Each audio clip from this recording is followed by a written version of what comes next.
majtama'a qaumun fi baitin min buyutillah yatluna kitaballah wa yatadarasunahu fima bainahum illa nazalat alaihimus sakinah wa ghasyiyatuhumur rahmah wa haffat bihimul malaikah wa dzakarahumullahu fiman indah. Tidaklah suatu kaum duduk di salah satu rumah Allah membaca ayat-ayat Allah dan sama-sama mempelajarinya kecuali turun kepada mereka as-sakinah, ketentraman dan kenyamanan, wa ghasyiyatuhumur rahmah, dan mereka diliputi pula oleh rahmat, kasih sayang dari Allah Subhanahu wa taala, wa haffat bihimul malaikah, dan mereka pun dikelilingi oleh para malaikat karena malaikat suka majelis-majelis zikir dan ilmu. Wa dzakarahumullahu fiman indah, dan Allah akan banggakan sebut-sebut mereka di kalangan malaikat-malaikat yang ada di sisinya, di masyarakat atas. Mudah-mudahan kita termasuk yang sering disebut-sebut di sisi Allah di kalangan para malaikat, dan di akhir majelis ini mudah-mudahan kita pula mendapatkan seperti yang tersebut dalam hadis qudsi, qumu maghfuran lakum, silahkan berangkat meninggalkan majelis ini dalam keadaan diampuni dosa-dosa kalian.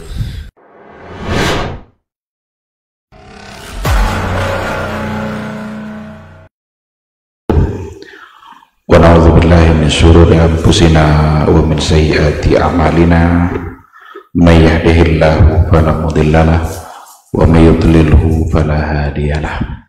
Asyhadu an la ilaha illallah wahdahu la syarika lah wa asyhadu anna Muhammadan abduhu wa rasuluh la nabiyya ba'dah. Ikhwati fillah, ma'asyiral hadirin wal hadirat, Bapak-bapak, ibu-ibu yang dimuliakan Allah, kembali kita bersyukur kepada Allah Subhanahu wa taala pada pagi yang penuh berkah ini. Kita alhamdulillah kembali dibangunkan oleh Allah dari tidur kita. Mudah-mudahan bangunnya kita dari tidur ini bisa membuat kita semakin banyak berzikir, mengingat kebesaran dan karunia Allah Azza wa Jalla. Dengan cara itulah detik-detik waktu kita bisa bernilai, dan orang yang baik itu adalah orang yang senantiasa memanfaatkan waktu dan umurnya untuk hal-hal yang baik. Khairun nas man tala umuruhu wa hasuna amaluhu. Manusia yang baik itu adalah yang diberikan umur panjang oleh Allah dan diisinya umur itu dengan kebaikan. Sedangkan syarrun nas, manusia yang buruk itu adalah man tala umuruhu wa sa'a amaluhu, yang diberikan umur oleh Allah Subhanahu wa taala tapi umurnya diisi dengan berbagai macam keburukan. Salah satu dari cara mengisi umur dengan hal yang baik itu adalah duduk di majelis ilmu. Orang-orang yang berada di majelis ilmu, orang-orang yang senantiasa didoakan kebaikan-kebaikan baginya oleh para malaikat. Mereka dibangga-banggakan oleh Allah di hadapan makhluknya di atas langit sana. Mudah-mudahan fadilah-fadilah itu semuanya bisa kita raih, bisa kita dapat pada pagi hari ini. Kita juga harus bersalawat dan salam untuk Rasulullah sallallahu alaihi wasallam. Allahumma salli ala Muhammad wa ala ali Muhammad. Mudah-mudahan kita senantiasa mengucapkan salawat dan salam itu sebagai bukti bahwa kita benar-benar cinta dan rindu kepada Rasulullah sallallahu alaihi wasallam. Harapan kita tentu saja adalah agar kita bisa mendapatkan syafaatnya di Yaumal Mahsyar. Amin amin ya rabbal alamin. Ikhwati fillah, ma'asyiral hadirin wal hadirat rahimani Allahu wa iyyakum.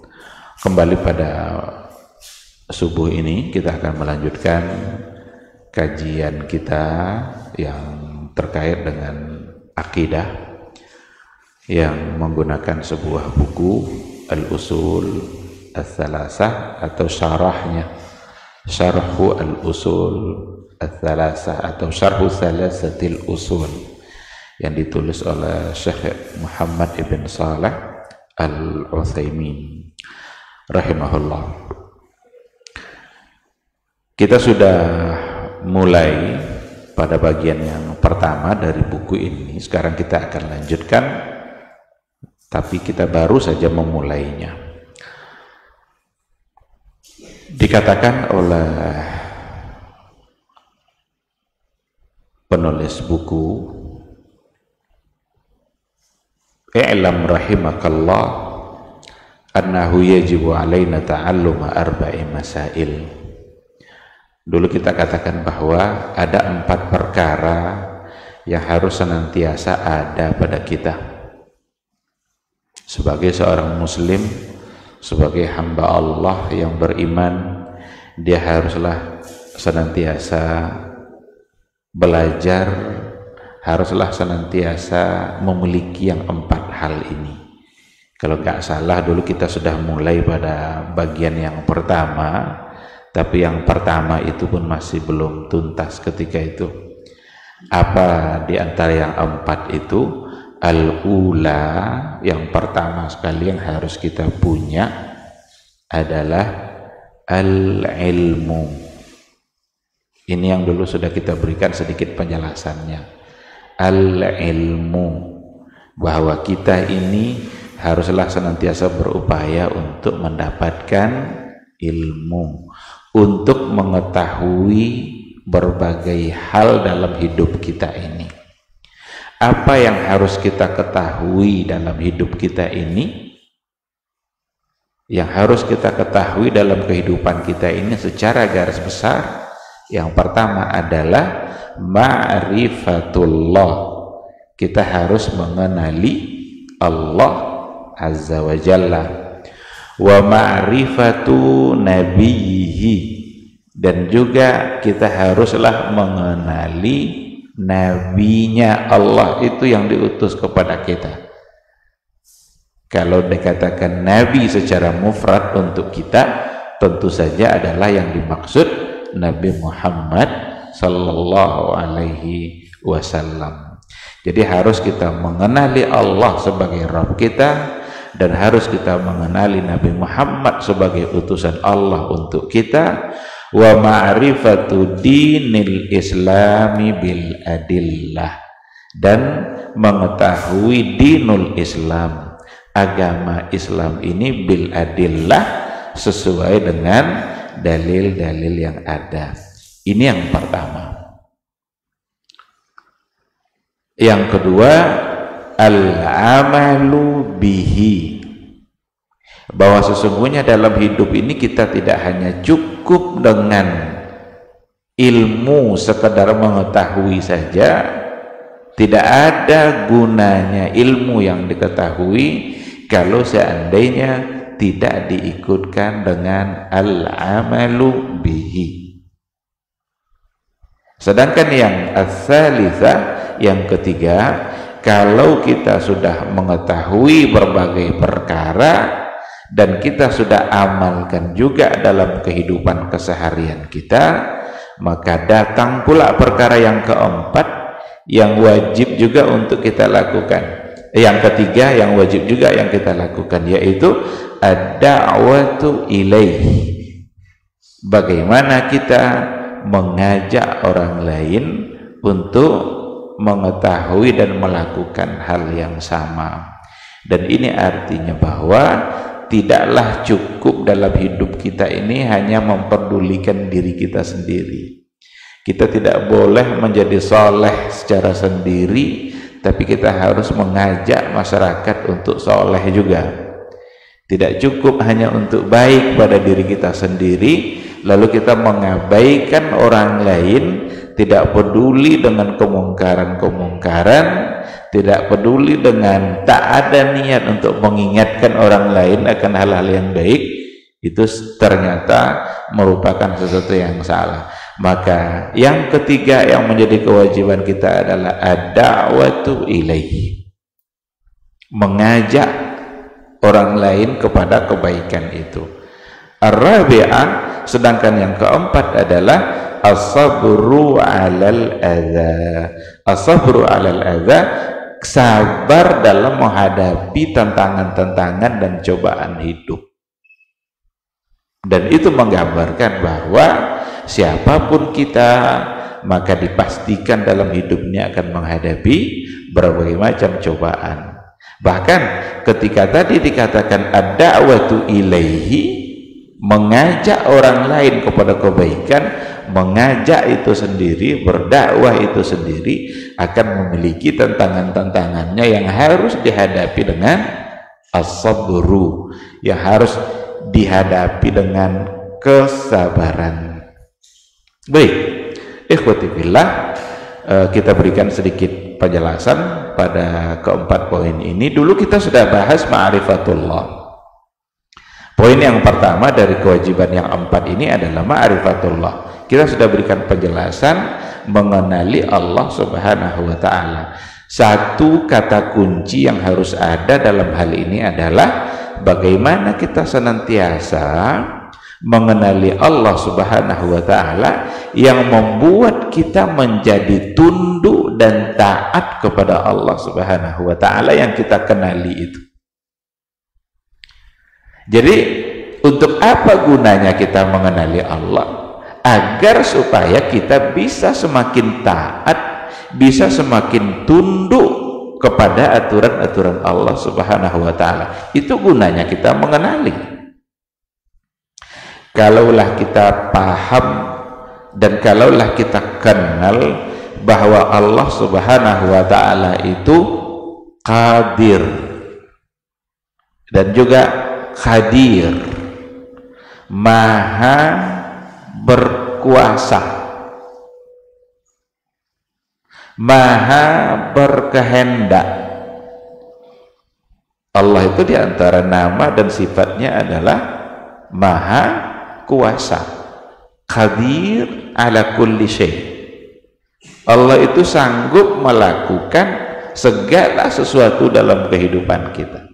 Kalau ini saja kita pahami, kita kenali Allah bahwa sesungguhnya Dia maha qadir, ini bisa merubah kehidupan kita, bisa merubah kehidupan kita. Apa contohnya? Allah itu mampu mematikan kita, bisa Dia mematikan kita kapanpun dan dimanapun kita berada. Maka Allah bisa mematikan kita di saat kita berbuat maksiat. Sekarang terniatlah oleh diri kita untuk melakukan satu dosa, kita langkahkan kaki kita menuju tempat dosa itu.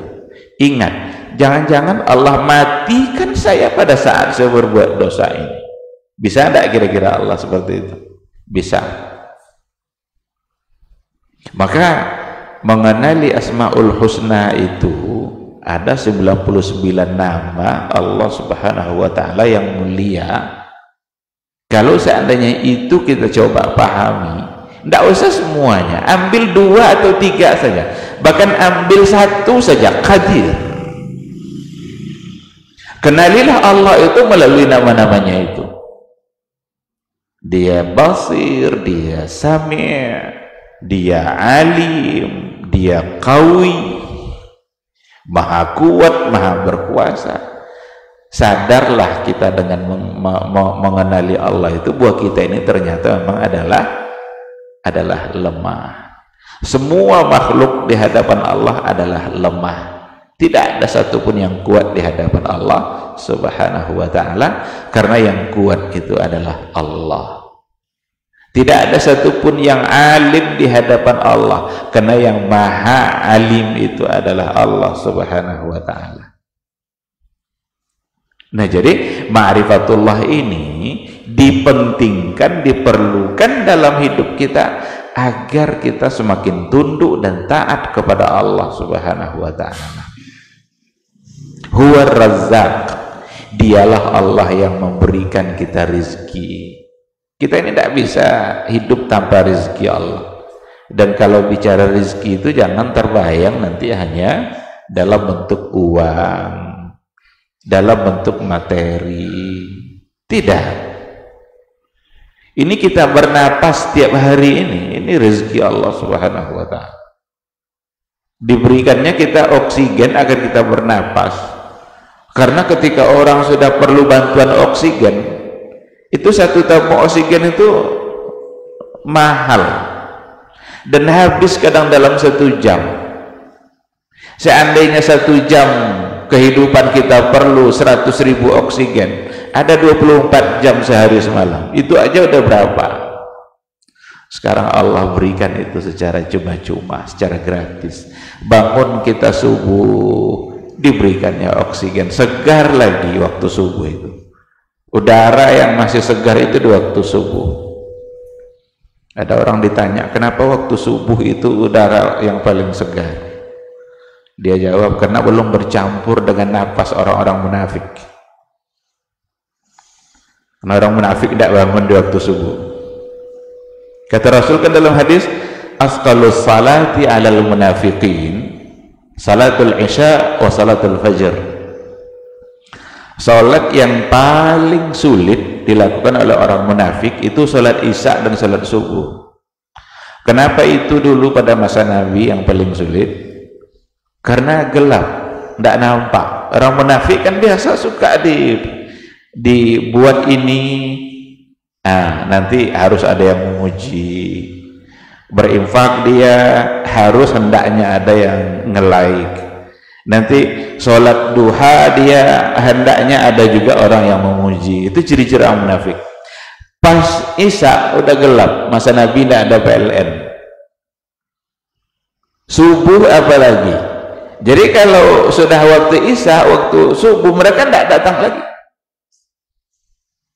Tidak ada dia datang. Kenapa? Tidak nampak lagi orangnya sama Nabi. Tapi asar, zuhur, ramai-ramai dia, karena masih kelihatan. Jadi waktu subuh yang benar-benar akan datang ke masjid waktu subuh adalah orang-orang yang benar beriman kepada Allah Subhanahu wa ta'ala. Berat itu meninggalkan kasur itu.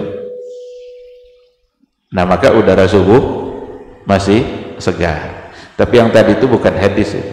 Kenapa udara subuh segar itu? Karena belum tercampuri nafas munafik, itu bukan hadis. Yang hadis yang afqalus salati alal munafiqin. Yang salat yang susah itu bagi orang munafik adalah salat isya dan salat subuh. Nah, ketika kita dibangunkannya di waktu subuh, diberikannya kita pernapasan yang begitu segar, udara yang segar, tidakkah kita mau bersyukur kepada Allah? Maka bentuk syukur kita kepada Allah ketika kita datang untuk mengerjakan sholat subuh karena memang Allah yang memerintahkan.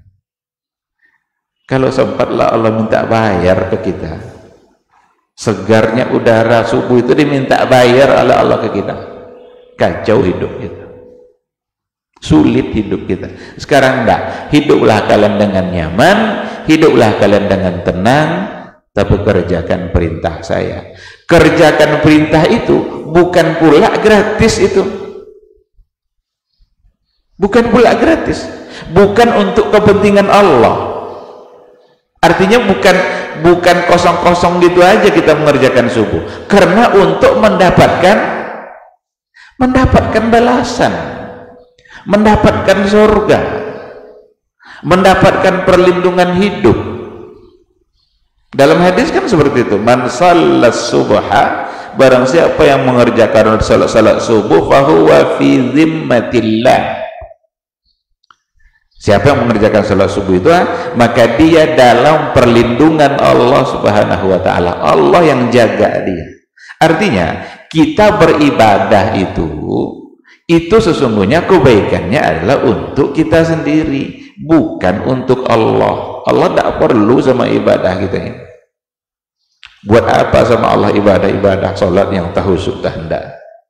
Subuh-subuhnya kita Allah tak butuh. Tidak akan berkurang kemuliaan Allah kalau semua kita durhaka. Jadi kalau semua umat ini durhaka kepada Allah, tidak akan berkurang kemuliaannya, dan tidak akan bertambah pula kemuliaan Allah kalau semua kita taat. Allah itu mulia, taat atau durhaka kita. Allah itu maha segala-galanya, taat kita atau durhaka kita. Maka semua kebaikan yang kita lakukan itu sesungguhnya hanyalah untuk kebaikan kita. Kebaikan kita di dunia, kebaikan kita di akhirat. Kebaikan akhirat yang jauh lebih utama. Dan yang akan kita dapatkan dengan ibadah kita bukan hanya untuk kebaikan akhirat, Allah sudah berikan kebaikan-kebaikan kita di dunia. Kalau kita bersyukur, Allah tambah. Sekarang sehat kita langkahkan kaki kita ke masjid, pertanda kita syukur, Allah tambah sehat kita itu. Karena la in syakartum la azidannakum. Yang bersyukur maka akan ditambah oleh Allah Azza wa Jalla. Nah, oleh karena itu ma'rifatullah ini menjadi penting, dan sasaran dari ma'rifatullah itu harus membuat kita menjadi taat kepada Allah dan menjadi tunduk kepada aturan Allah. Kenalilah dia, kenali melalui namanya, melalui sifatnya, melalui perbuatannya, melalui ayat-ayat Al-Quran. Kita harus mengenali Allah dengan berbagai cara itu agar kita tahu siapa Rabb kita yang menciptakan kita itu. Rabb kita yang Khalik itu apa namanya, sifat-sifatnya dan seperti apa kekuatannya, pahami melalui Al-Quran dan melalui hadis-hadis Rasulullah Sallallahu Alaihi Wasallam. Yang berikutnya, yang bagian dari ilmu yang terpenting juga adalah ma'rifatu nabi, mengenali nabinya. Siapa utusan Allah itu? Pernahkah kita mengenali dia secara sempurna? Dan dalam catatan sejarah tidak ada manusia yang sesempurna Nabi Muhammad SAW sejarahnya. Jadi Nabi kita itu Rasulullah SAW memang lebih dari dalam segala hal. Dia manusia terbaik, manusia terbaik sedunia ini, Rasulullah SAW. Dan catatan sejarah yang paling lengkap hanya dia. Dari semua nabi yang ada, yang paling lengkap adalah Rasulullah SAW. Bahkan sejarah kehidupan Nabi itu sudah dimulai ceritanya sebelum Nabi lahir. Belum lahir Nabi, tapi sejarah hidupnya sudah diceritakan. Apa contohnya? Kenapa Allah bercerita tentang ashabul fil? Alam tara kaifa fa'ala rabbuka bi ashabil fil? Pasukan bergajah. Ketika itu Nabi sudah lahir belum? Belum Nabi lahir, tapi ceritanya sudah sampai nanti pada akhirnya dia lahir, sampai dia tumbuh berkembang, sampai dewasa, sampai menjadi Nabi, sampai dia kemudian menyempurnakan risalah ini. Maka kenali Nabi kita. Apa tujuan mengenali Nabi kita itu? Mengenali Rasulullah SAW yang harus berujung kepada ketundukan kita kepada syariat yang dia bawa. Jadi kalau tadi mengenali Allah harus berujung kepada ketaatan yang sempurna kita kepada Allah, sedangkan mengenali Nabi kita harus berujung kepada bagaimana kita harus senantiasa dengan mengenali syariat itu membuat kita semakin tunduk kepada syariat yang dia bawa, sampai pada akhirnya kita yakin bahwa tidak ada satupun syariat yang untuk kita taati kecuali apa yang diajarkan oleh Rasulullah Sallallahu Alaihi Wasallam. Nah, bagaimana cara mengenali Nabi? Sama seperti yang tadi itu, ada informasi tentang Rasulullah Sallallahu Alaihi Wasallam dalam Al-Quran, ada nama-nama Rasulullah Sallallahu Alaihi Wasallam, ada sifat-sifat Rasul, ada banyak sifat pada Rasulullah Sallallahu Alaihi Wasallam. Kadang-kadang diajarkan Rasul memiliki 4 sifat. Itu yang biasa diajarkan. Tapi sifat Nabi bukan hanya 4 itu saja. Yang 4 itu semua menjadi sifat Nabi, betul? Siddiq, amanah, tabligh, fatanah. Tapi ada kelompok-kelompok yang membatasi hanya 4 ini. Nabi sesungguhnya lebih sempurna dari yang 4 ini. Ada banyak sifat yang dimiliki oleh Rasulullah. Di dalam Al-Quranul Karim pun Allah menceritakan. Kalau seandainya kita baca di akhir surat At-Taubah, nampak oleh kita siapa itu Rasulullah sallallahu alaihi wasallam. Harisun alaikum bil mu'minina raufur rahim.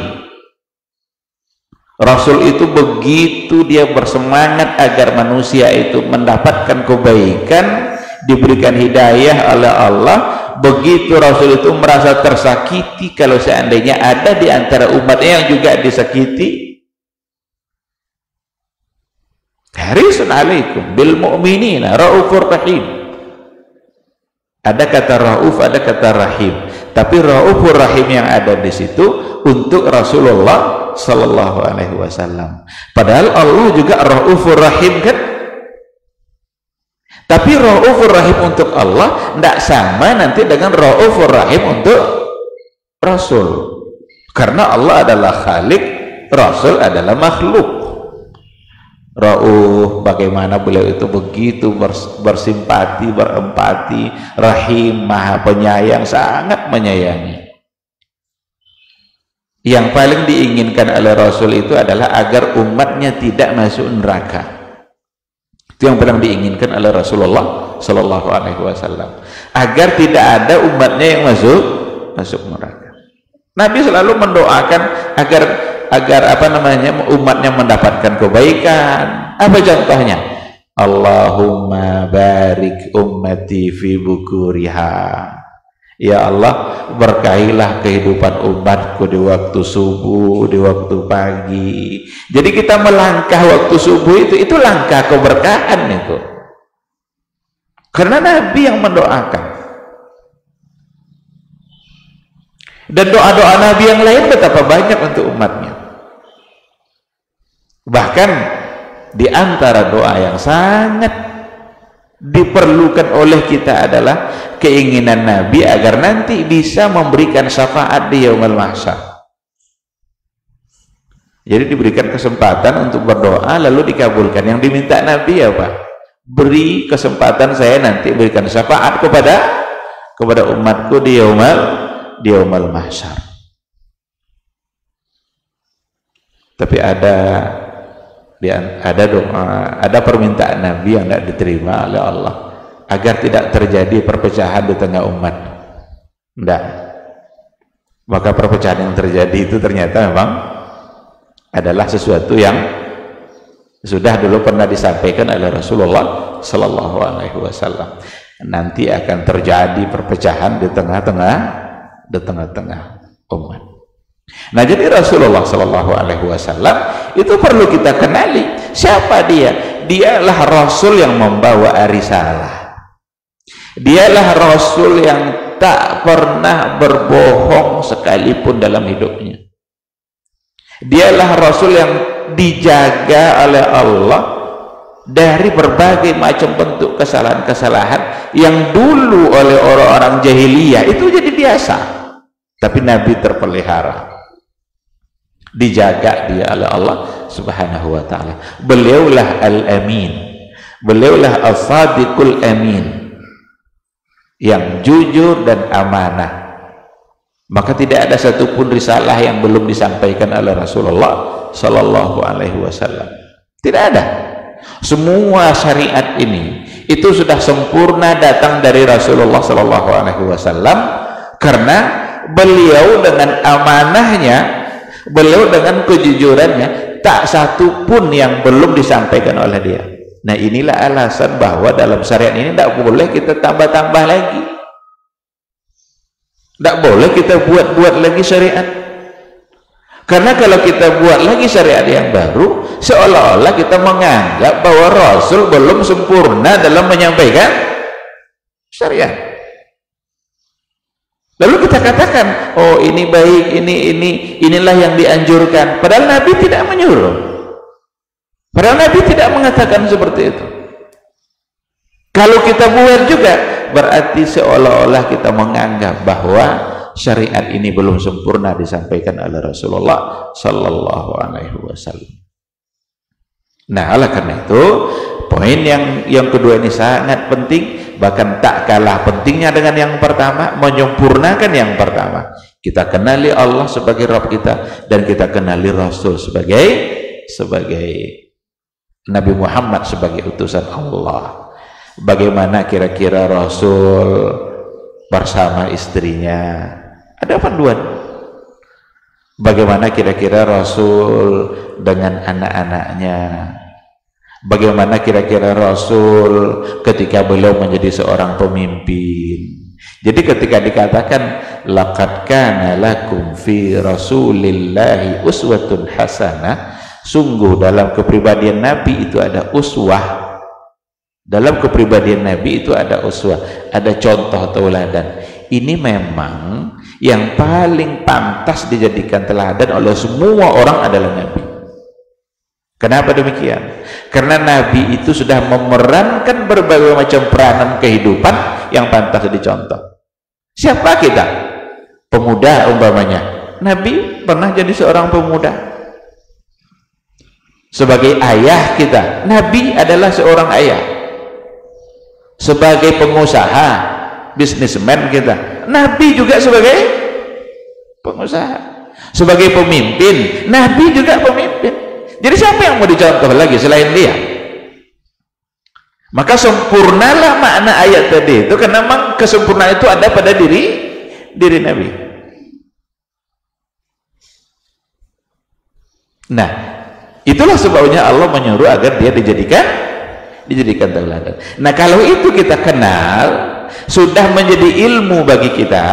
Nah, maka dikatakan tadi ilmu mengenali Nabi itu harus berujung pada ketaatan kita kepada syariat yang beliau bawa. Harus berujung kepada itu. Tidak ada artinya mengetahui kalau seandainya tidak berujung kepada langkah berikutnya, yaitu bagaimana kita semakin tunduk kepada syariat Rasulullah Sallallahu Alaihi Wasallam, dan tidak ada syariat yang lain yang pantas untuk diikuti selain yang diajarkan oleh Rasul. Wa may yabtaghi ghairal islami dinan falay yuqbala minhu wa huwa fil akhirati minal khasirin. Siapa yang mencoba untuk mencari syariat lain selain daripada Islam yang dibawa oleh Rasulullah Sallallahu Alaihi Wasallam, falay yuqbala minhu, maka takkan pernah bisa diterima di sisi Allah, wa huwa fil akhirati minal khasirin. Di akhirat dia akan menjadi orang yang merugi. Ini tidak boleh kita ragukan ini. Tidak boleh kita ragukan. Kalau ragu kita, ini bermasalah iman kita. Karena semakin banyak hari ini slogan-slogan orang-orang yang mendengungkan hal-hal yang bisa saja di situ menyimpang. Ditawarkan kita untuk mengikuti sebuah konsep di mana bukan lagi konsep yang diajarkan oleh Rasulullah Sallallahu Alaihi Wasallam. Padahal semua sudah sempurna. Kalau seandainya kita coba umpamanya ambil dari satu sisi toleransi, bagaimana Islam mengajarkan toleransi. Nabi lah yang paling sempurna mengajarkan kita bagaimana cara menghargai orang lain. Sekarang toleransi ingin diambil dari barat, toleransi ingin diambil dari konsep kafir, padahal Islam sempurna mengajarkan tasamuh, toleransi. Tidak ada yang lebih sempurna dari makna toleransi yang diajarkan oleh Nabi. Bagaimana menghargai orang lain yang tidak seagama, sempurna dalam agama. Nabi duduk-duduk ketika itu, ada jenazah yang lewat, berdirilah Rasulullah Sallallahu Alaihi Wasallam. Ada sahabat nanya, ya Rasulullah kenapa berdiri? Kan itu orang Yahudi. Kan jenazahnya jenazah Yahudi, kok berdiri juga? Berarti berdiri menghormati kan? Padahal dia Yahudi. Apa kata Rasul? Bukankah dia manusia? Yang dipandang bukan agamanya, tapi yang dipandang adalah dia sebagai seorang manusia. Ini konsep toleransi yang luar biasa. Sekarang yang ngomong toleransi orang Israel, coba. Yang kerjanya membunuh orang Palestina lalu ngomong toleransi. Yang ngomong hak azazi orang Amerika yang kerjanya menjajah orang. Mana mungkin dapat hak azazi dari situ? Islam sempurna mengatur hukukul insan. Kata Rasul, man adza dzimmiyan faqad adzani. Siapa yang menyakiti non muslim yang hidup di bawah pemerintahan dunia Islam sama dengan menyakiti saya. Ini luar biasa ini kata-kata ini. Siapa yang menyakitinya sama dengan menyakiti. Sekarang kata Islam inilah yang ingin diobok-obok oleh banyak orang. Ingin dijauhkan kita dari Islam. Bahkan ingin kalau bisa Islam itu tinggalkan. Lupa dia kalau dia adalah ciptaan Allah yang menurunkan Islam itu. Maka tidak akan pernah ada kehidupan yang baik kalau seandainya tidak dengan aturan Allah. Kenapa? Karena alam ini ciptaan Allah. Kehidupan ini Allah yang memberikan. Lalu kita berikan kehidupan yang diberikan oleh Allah itu, kita berikan aturannya kepada selain aturan Allah. Mustahil. Kalau ingin baik dalam hidup ini, maka pakai aturan Allah subhanahu wa ta'ala. Kalau mau baik negara ini, pakai aturan Allah subhanahu wa ta'ala. Tidak akan pernah kebaikan yang sesungguhnya didapat oleh satu negara manapun kalau dia jauh dari aturan Allah. Karena jelas mana yang halal, mana yang haram, mana hak fakir miskin, mana hak orang kaya, jelas semuanya. Dan aturan itulah yang membuat kita menjadi baik. Dulu ketika Rasul itu belum diangkat menjadi nabi, di antara yang terpelihara nabi itu adalah dari memakan makanan yang disembelih atas selain nama Allah. Nabi tak pernah makan sekali.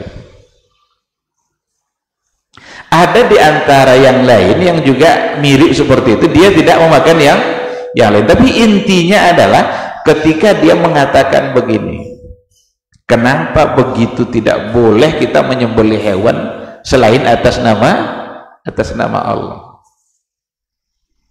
Dikatakannya seperti ini, hewan itu yang menghidupkannya siapa?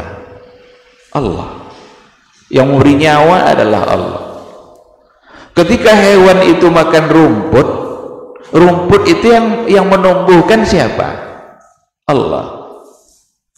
Ketika nanti hewan itu minum air turun dari langit, yang menurunkannya siapa? Allah. Nyawa yang memberikan Allah, rumput yang dimakannya Allah yang menumbuhkan, air yang diminumnya Allah yang menurunkan. Lalu pantaskah dia disembelih atas selain nama Allah? Ini logika yang luar biasa.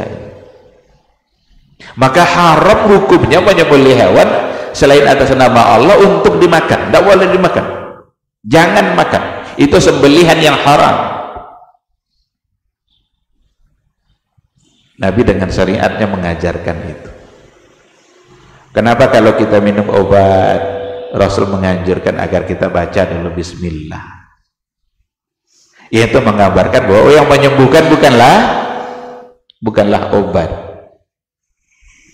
Kalau kita makan, baca bismillah. Yang mengenyangkan Allah. Obat bisa kita beli, tapi kesembuhan tidak bisa kita beli. Kalaulah kesembuhan bisa dibeli, tidak ada orang kaya yang sakit. karena dia punya duit. Orang kaya hanya bisa membeli obat, tapi tidak bisa membeli kesembuhan. Sehat tidak bisa dibeli, sehat Allah yang memberikan. Nah, ikhwati fillah, seperti itulah harus berpengaruh dalam kehidupan kita. Kita kenali Allah, kita kenali Nabi kita, yang berujung pada ketaatan dan ketundukan. Yakin kita dengan syariat yang dia bawa bahwa sudah sempurna, sehingga kita semakin tunduk dan taat kepada syariat yang beliau ajarkan.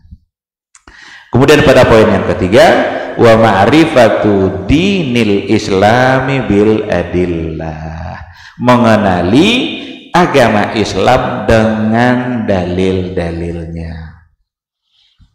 Kan kalau seandainya kita sering mendengarkan bahwa Islam itu agama dalil, itu betul itu. Islam itu bukan agama akal-akalan. Islam itu bukan agama perasaan. Ini rasanya baik, ini tidak apa-apa nih, tidak bisa. Baik buruk bukan ditentukan oleh akal. Baik buruk ditentukan oleh dalil. Karena itu hukum syar'i. Kalaulah baik buruk itu ditentukan oleh akal, ini puasa tidak boleh makan nih, tidak baik menurut akal kita nih. Apa kata dokter? Kalian harus minum sehari minimal 2 liter katanya. Nah, sekarang kita harus puasa. Maka akal kita akan mengatakan konsep puasa tidak baik. Kenapa? Tidak boleh makan, tidak boleh minum. Tapi ternyata dia baik karena dalil. Islam agama dalil. Jadi kalau ada hukum, tanya dalil. Karena hukum dan dalil itu dua hal yang harus sejalan. Ini sunnah, ini dalilnya. Kenapa kita sholat duha? Karena ada dalil. Sekarang boleh tidak kita buat sholat sunat tersendiri? Tidak ada dalilnya. Umpamanya kita mau ke kantor, kita buatlah sholat sunat ke kantor. Niatnya nanti sholat sunat ke kantor. Boleh? Tidak boleh. Kenapa? Nabi tidak mengajarkan.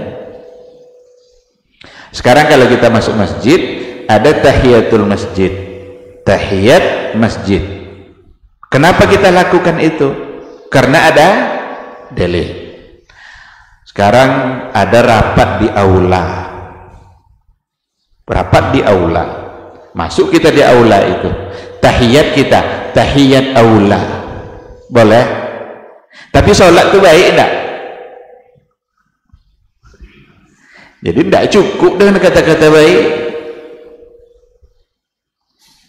Nah, kita bawa kepada yang lebih real. Ada tidak istilah kalau umpamanya sholat hari raya di lapangan, datang kita ke lapangan, tahiyat lapangan. Ada? Sholat itu baik tidak? Baik. Tapi boleh tidak dilakukan? Tidak boleh. Kenapa? Tidak ada dalilnya. Dulu pada masa Nabi sholat hari raya lapangan semua. Jadi tahiyatul masjidnya boleh karena dalil. Tahiyat lapangannya tidak ada. Karena tidak ada dalil. Nah maka ma'rifatu dinil islami bil adillah, mengetahui agama Allah bil adillah, dengan dalil-dalilnya, agar ibadah kita ini diterima oleh Allah Subhanahu wa ta'ala, agar gerak-gerik kita dalam beribadah menjadi satu hal yang bernilai pahala. Bukankah kita mengharapkan balasan dari Allah, mengharapkan pahala? Bagaimana mungkin pahala bisa kita dapat kalau seandainya kita lakukan hal-hal yang tidak sesuai dengan yang Dia suruh? Disinilah pentingnya kita memahami semua hukum, semua yang ada pada syariat, sesuaikan bil adillah, dengan dalil-dalilnya. Dalil itu nanti ada Al-Quran, ada sunnah, ada ijma, ada qiyas. Tapi sumber yang utamanya ada dua, Al-Quran dan sunnah. Ijma pun akan mengarah kepada Al-Quran dan Sunnah. Qiyas pun harus didukung oleh dalil-dalil umum yang ada pada Al-Quran dan Sunnah. Istihsan, maslahah mursalah, saduz zari'ah, qaulus sahabah, istishab, itu semua dalil-dalil harus mengacu kepada Al-Quran dan Sunnah. Kalau seandainya tidak mengacu kepada dua hal itu, tidak ada terima. Apalagi kalau jelas-jelas bertentangan. Jadi bahasa-bahasa maslahat, oh ini kan baik, ini kan baik, seandainya ungkapan ini baik itu bertentangan dengan Al-Quran, maka pasti tertolak, pasti tidak bisa diterima, karena sumber utamanya yang sudah dilanggar, Al-Quran dan Sunnah. Jika sejalan dia, maka bisa, karena Al-Quran itu jumlah ayatnya terbatas, hadis Nabi jumlahnya juga terbatas, maka tidak semua masalah ada pada Al-Quran, tapi semua hukum ada dalam Al-Quran dan hadis. Jadi tidak semua masalah yang dijelaskan dalam Al-Quran. Ada masalah baru yang terjadi di zaman kita, tidak ada dalam Quran kan, tapi hukumnya bisa ditemukan dari makna-makna umum yang ada pada ayat. Oleh karena itulah dugaan-dugaan kemaslahatan kalau seandainya bertentangan dengan Quran dan Sunnah, maka tidak bisa diterima. Dulu pernah kita contohkan, ada orang komunitas muslim liberal di Amerika ingin minta pindahkan sholat Jumat ke hari Ahad. Masih ingat tidak contoh itu? Atau di sini saya sampaikan di mana gitu. Jadi ada satu komunitas muslim, dia minta pindahkan salat Jumat itu ke hari Ahad. Kenapa demikian? Orang Amerika sibuk-sibuk, jadi tidak bisa hadir Jumat di hari Jumat. Kalau hari Ahad kan hari libur, hari orang di mana bisa banyak menghadiri Jumat. Minta pindahkan mereka, mungkin lebih baik Jumat dikerjakan di hari Ahad. Ini tertolak 1000%. Tidak 100%, 1000%. Kenapa demikian? Melanggar sesuatu yang qat'i yang ada dalam agama. Dalam Quran kan ada surat Jumat kan? Iza nudiya lis-salati min yaumil jumu'ah. Mau diganti min yaumil ahad. Apabila dikumandangkan azan di hari Ahad. Mau diganti ayat itu. Jadi banyak sekali hal-hal yang menyimpang nanti kalau diterima. Jadi dugaan maslahat tidak boleh bertentangan dengan apa yang ada dalam Al-Quran dan dalam hadis Rasulullah Sallallahu Alaihi Wasallam. Apa contoh dugaan maslahat yang sejalan? Nah ini kan tadi yang tidak sejalan tuh. Ini masalah-masalah baru yang perlu untuk dijawab. Umpamanya cloning. Tahu cloning? Cloning itu memingsankan hewan sebelum disembelih. Jadi ada alat ditimpakan di ubun-ubunnya, dengan alat itu dia pingsan. Saat pingsan itu dia disembelih. Ini biasanya dipakai cara menyembelih ini untuk hewan-hewan yang besar, kayak sapi Australia, sapi Bali. Itu di rumah potong itu sekian puluh ekor yang harus disembelih sebelum subuh, sudah harus masuk ke pasar-pasar di Pekanbaru. Kalaulah satu ekor disembelih dengan cara menyembelih hewan korban di hari raya itu, satu ekor berapa jam, berapa menit kita memerlukan waktu. Itu sapinya tidak besar-besar kali itu. Kecil-kecil sapinya itu, sekampung yang mengelilingi menarik-narik tali. Kalau cara itu yang dipakai nanti untuk yang hewan besar tadi, tidak selesai, udah siang hari belum selesai disembelih, maka muncul ide stunning, maksudnya bukan cloning, stunning. Tadi saya sebut cloning ya, bukan cloning, stunning. Maka dengan cara stunning itu bisa mempercepat sembelihan, Nah, ada enggak maslahatnya di situ? Bisa enggak diterima? Ini salah satu dari bentuk kemaslahatan yang diterima oleh para ulama karena memang tidak bertentangan. Tapi diberikan syarat, jangan sampai pingsannya itu yang membuat dia mati. Dia fungsinya benar-benar sekedar memingsankan. Ditimpakan di kepalanya, pingsan dia. Kalau beberapa menit dia tidak ada sembelih, dia akan berdiri lagi. Tapi kalau pingsan itu yang mematikannya, maka dia jadi bangkai. Itu tidak dibolehkan. Maka alat itu bisa diukur, ada ukuran kekuatannya, sekedar membuat dia menjadi pingsan. Nah, jadi kita kenali syariat Allah, kita kenali dinul Islam dengan dalil-dalil yang ada. Kalaupun tidak terdapat dalam Al-Quran dan Sunnah, setidaknya harus sejalan dengan apa yang ada di dalam Al-Quran dan Sunnah. Ini poin pertama, al-ula, mengetahui. Datanglah poin yang kedua, bagaimana apa yang kita ketahui itu al-amalu bihi. Ini sekira tidak memerlukan penjabaran yang panjang. Al-amalu bihi, bagaimana kita mengamalkan apa yang sudah dipahami. Ketika kita mengetahui bahwa ini hukumnya adalah wajib, berarti kewajiban kita untuk mengerjakan. Ini hukumnya adalah sunnah, berarti dianjurkan bagi kita untuk melaksanakannya. Jangan sampai kita terjebak pada kesalahan-kesalahan dalam berpikir soal sunnah ini. Maksudnya begini, ada orang meninggalkan satu amalan hanya karena hukumnya sunnah.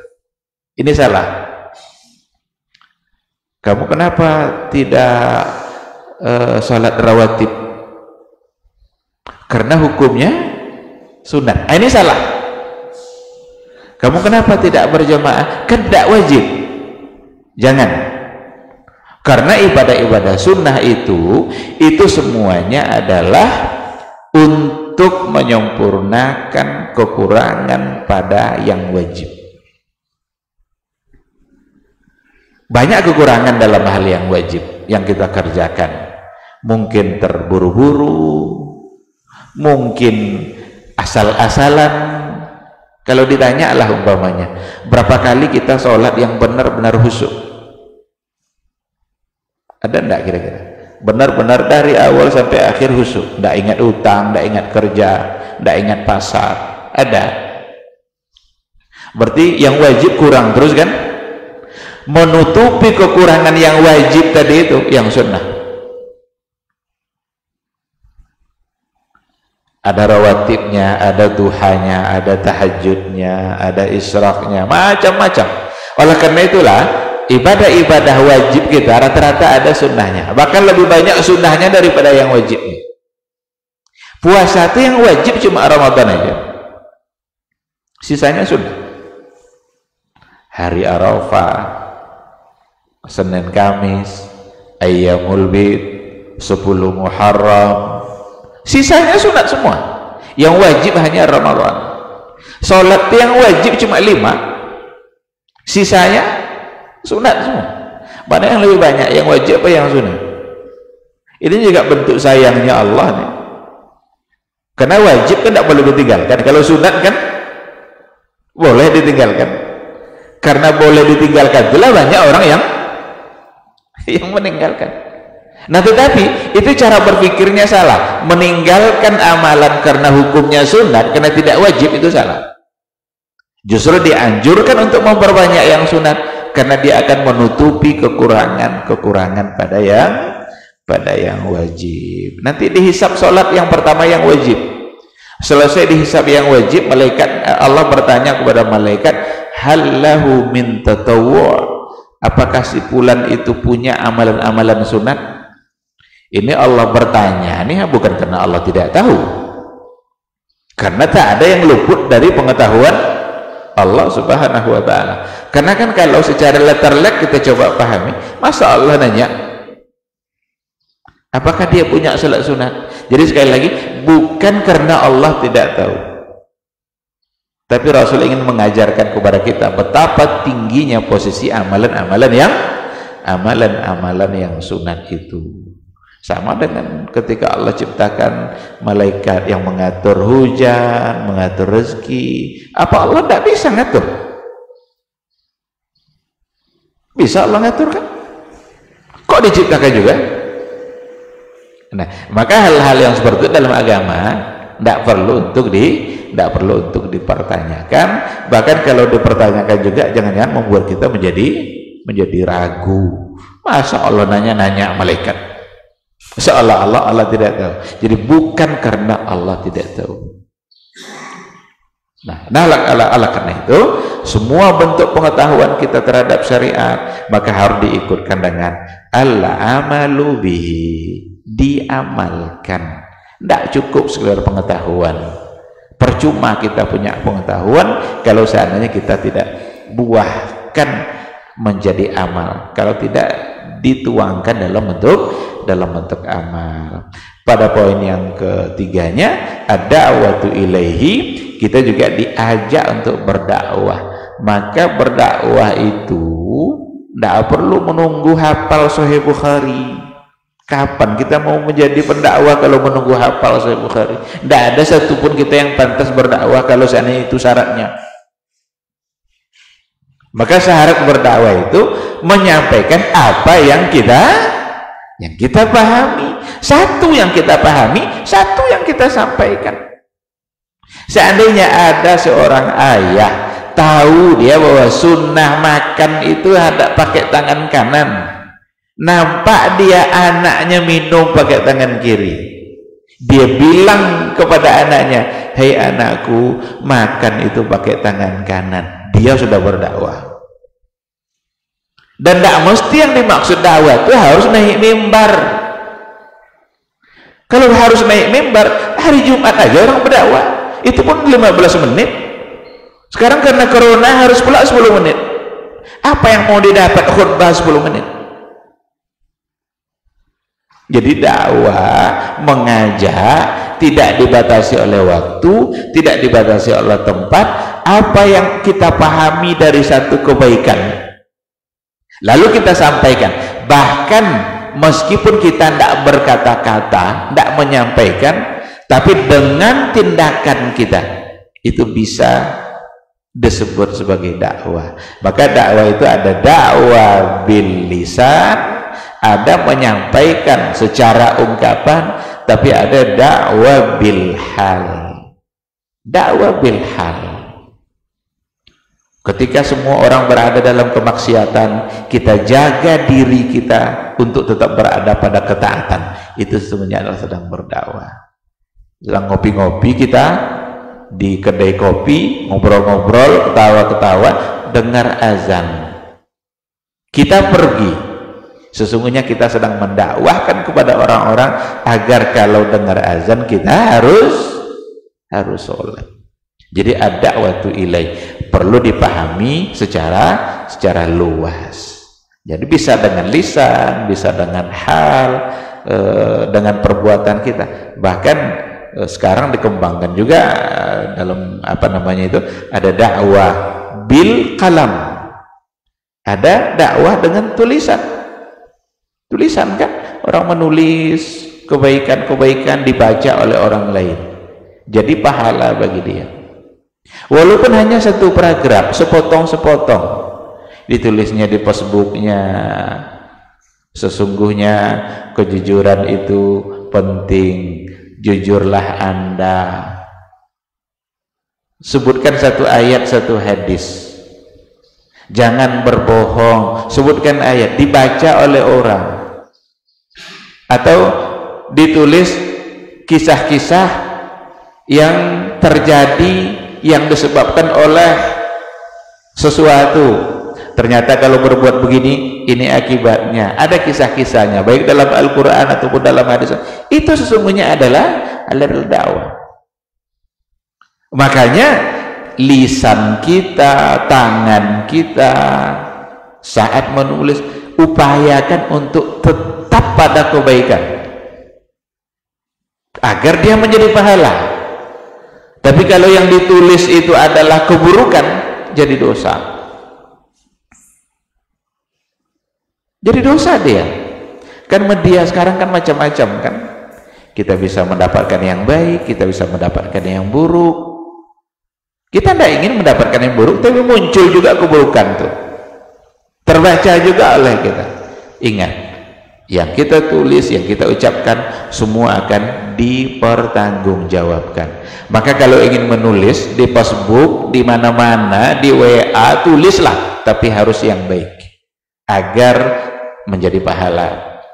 Kalau ditulis yang buruk, maka dia akan menjadi dosa.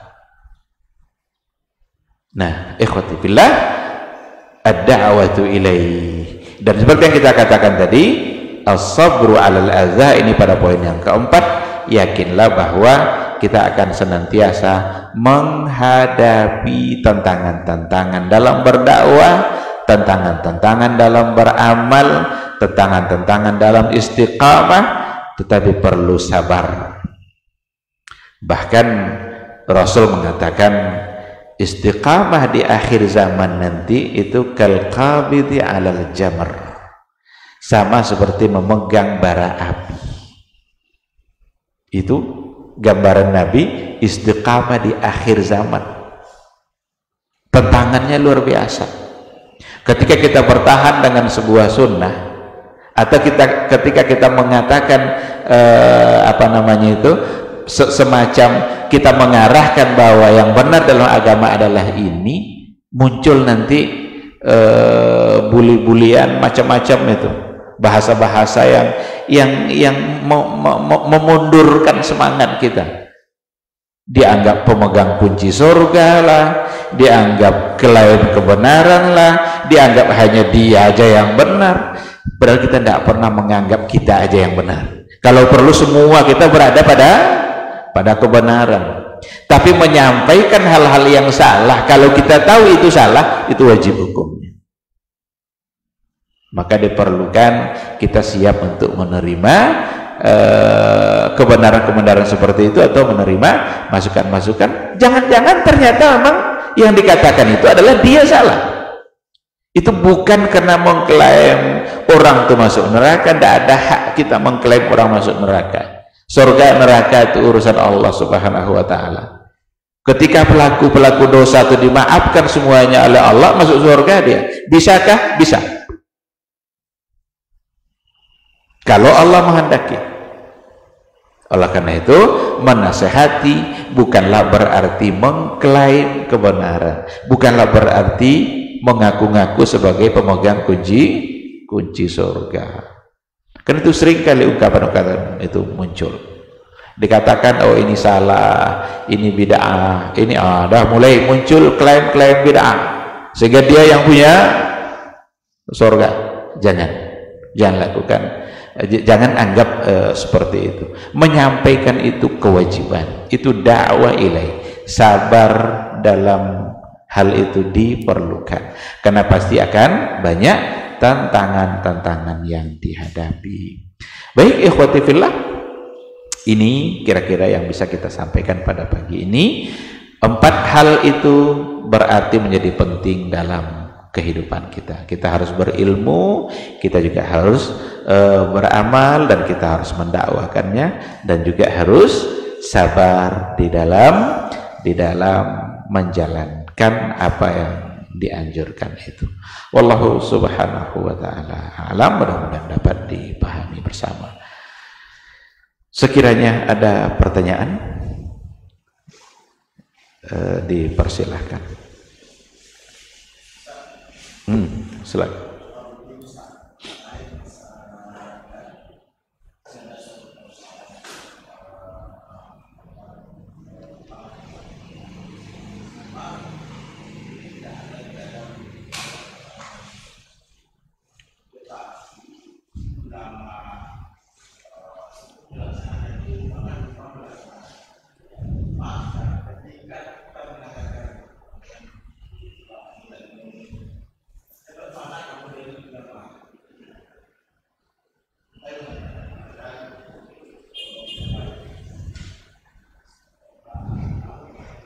Iya, baik, terima kasih.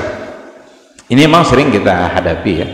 Kan dalam Al-Quran tidak ada, dalam hadis tidak ada, tetapi ada ulama yang membolehkan, ada ulama yang mengatakan ini tidak apa-apa. Seandainya kita coba larang, hebat mana kamu dengan ulama itu? Seharusnya jangan hebat kamu, karena kita ini tidak bisa diukur dengan ulama itu kan. Yang harus diukur itu adalah orang yang sezaman dengan dia yang mengatakan tidak boleh. Kan itu umpamanya pada masa tabi'in itu ada muncul satu kebiasaan di wilayah Syam, itu mentalkinkan orang yang sudah dikubur. Itu ada kebiasaan ulama Syam pada akhir masa tabi'in, mentalkinkan, selesai dia dikubur lalu ditalkinkan, diajar. Itu yang dipakai oleh sebagian orang. Jangan tanyakan hebat mana kamu sama tabi'in, enggak. Ya harus diukur hebat mana ulama pada masa dia yang mengharamkan. Kan hanya segelintir yang membolehkan. Kenapa harus itu yang dipakai? Maka itu artinya kita beramal ini bukan karena ulama ada yang mengatakan seperti itu, tapi kita beramal ini karena ulama itu sesuai dengan Al-Quran dan Sunnah. Disinilah kita tidak boleh fanatik kepada satu mazhab. Tidak boleh, karena ulama mazhab sendiri melarang kita untuk fanatik kepada dia. Apa kata Imam Malik? Kata Imam Ahmad, la tuqalliduni wa la tuqallidu Malikan wala Thawri wala Laits. Jangan kalian taklid kepada saya, jangan taklid kepada Malik, jangan taklid kepada Thawri, jangan taklid kepada siapapun. Seandainya pendapat saya ini salah, buang pendapat saya itu, tinggalkan. Kan itu kata para ulama. Nah sekarang kita ikuti pendapat dia yang ternyata pendapat itu tak sejalan dengan Al-Quran dan Sunnah. Maka orang itu sendiri kalau dia masih hidup, dia akan rubah itu kalau dia sudah mengetahui bahwa itu tidak sesuai dengan Al-Quran dan Sunnah. Nah maka beragama ini bukan beragama atas nama mazhab, tidak boleh, tapi beragama atas dasar Al-Quran dan Sunnah. Maka Quran dan Sunnah harus menjadi dalil atas semua mazhab, menjadi hujah bagi semua mazhab. Seandainya ada di antara mazhab yang ternyata bertentangan dengan Quran dan Sunnah, maka yang diikuti bukan mazhabnya, tapi Al-Quran dan Sunnahnya. Maka pertanyaan hebat mana kamu dengan salah itu tidak pada tempatnya. Karena pada masa itu ada banyak ulama-ulama Ahlus Sunnah lainnya yang mengharamkan hal yang serupa. Kenapa tidak dibandingkan mereka seperti itu? Nah, sekira seperti itu. Jadi lagi-lagi kembalikanlah kepada al-adillah, dalil-dalil yang ada. Wallahu subhanahu wa ta'ala a'lam. Ada lagi?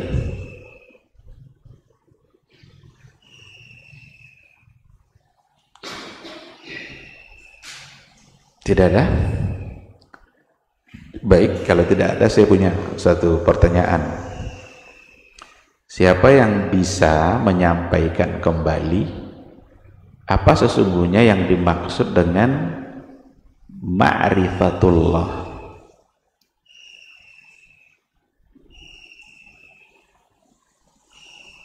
Kasih hadiah.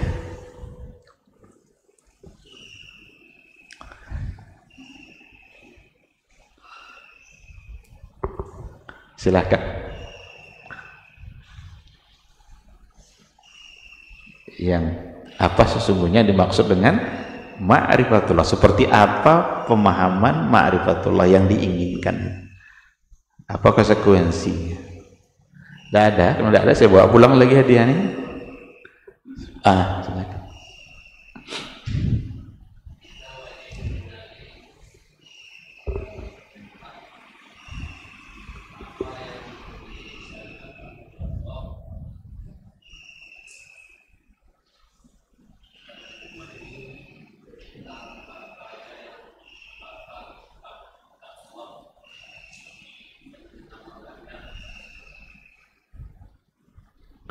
Apa konsekuensi dari ma'rifatullah itu yang diinginkan?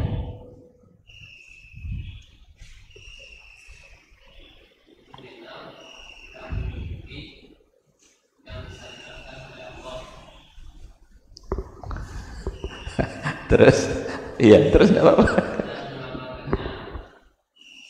Dan mengamalkannya. Ini kan karena ada ma'rifatullah, ada ma'rifatul nabihi, ada ma'rifatul dinil Islam, tentu ada poin-poin penting.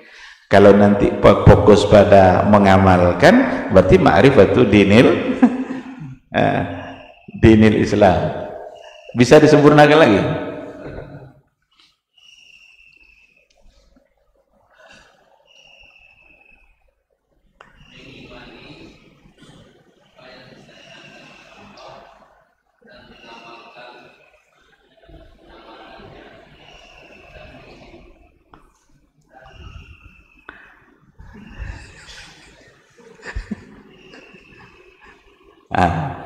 Baik, tidak apa-apa lah, kurang-kurang sedikit kan. dia harus ada poin-poinnya kan. Ma'rifatullah, mengenali Allah, berarti mengenali yang tujuannya adalah dengan kenal Allah itu membuat kita semakin tunduk dan takut kepada Allah. Allah dikenali melalui namanya, bisa dikenali melalui sifatnya, bisa dikenali melalui informasi yang ada dalam Al-Quranul Karim. Sehingga dengan kenal kepada Allah benar-benar membuat kita semakin tunduk kepada Allah dan semakin takut kita kepada Allah Subhanahu wa ta'ala. Baik, ini ada buku, alhamdulillah ini buku dicetak bulan Agustus kemarin. Ini bercerita tentang salah satu teori dalam menyelesaikan masalah kontemporer. Ini namanya teori ma'alatul af'al. Ma'alatul af'al itu memprediksi apa yang akan diakibatkan oleh satu perbuatan, sehingga perbuatan itu dilarang karena mengakibatkan yang buruk, atau dibolehkan karena memberikan kemaslahatan. Salah satunya ada pada stunning tadi itu. Contoh yang bisa diangkat. Cuma buku ini cuma memuat kira-kira 10 masalah seperti pemilu dalam sistem demokrasi, apa hukumnya, Bank ASI, apakah akan menyebabkan terjadinya persusuan enggak, saudara sesusuan enggak, Bank ASI. Ada jual beli tanah secara paksa untuk kemaslahatan negara buat jalan tol, ada tanah masyarakat yang kena, harus beli jual secara paksa, apa hukumnya? Ada bom bunuh diri atau bom syahid, apakah bomnya menjadi ibadah atau justru dianggap sebagai bunuh diri? Ini diantara isi buku ini. Alhamdulillah, silakan. Ini ada 2 buku kemarin yang terakhir, alhamdulillah dimudahkan Allah terbit buku saya. Satu tentang usul fikih, di kajian kampus dia. Kalau ini hubungannya dengan kehidupan kita keseharian. Baik, kalau seandainya tidak ada lagi, mungkin kita cukupkan sampai di sini. Mudah-mudahan bermanfaat bagi kita bersama. Semoga majelis menjadi ibadah bagi kita, insyaallah. Amin amin ya rabbal alamin. Subhanakallahumma bihamdika asyhadu an la ilaha illa anta astaghfiruka wa atubu ilaik. Wassalamualaikum warahmatullahi wabarakatuh. Majtama'a qaumun fi baitin min buyutillah yatluna kitaballah wa yatadarasunahu fima bainahum illa nazalat alaihimus sakinah wa ghasyiyatuhumur rahmah wa haffat bihimul malaikah wa dzakarahumullahu fiman indah. Tidaklah suatu kaum duduk di salah satu rumah Allah membaca ayat-ayat Allah dan sama-sama mempelajarinya kecuali turun kepada mereka as-sakinah, ketentraman dan kenyamanan, wa ghasyiyatuhumur rahmah, dan mereka diliputi pula oleh rahmat, kasih sayang dari Allah Subhanahu wa taala, wa haffat bihimul malaikah, dan mereka pun dikelilingi oleh para malaikat, karena malaikat suka majelis-majelis zikir dan ilmu. Wa dzakarahumullahu fi man indah, dan Allah akan banggakan sebut-sebut mereka di kalangan malaikat-malaikat yang ada di sisinya, di masyarakat atas. Mudah-mudahan kita termasuk yang sering disebut-sebut di sisi Allah di kalangan para malaikat, dan di akhir majelis ini mudah-mudahan kita pula mendapatkan seperti yang tersebut dalam hadis qudsi, qumu maghfuran lakum, silahkan berangkat meninggalkan majelis ini dalam keadaan diampuni dosa-dosa kalian.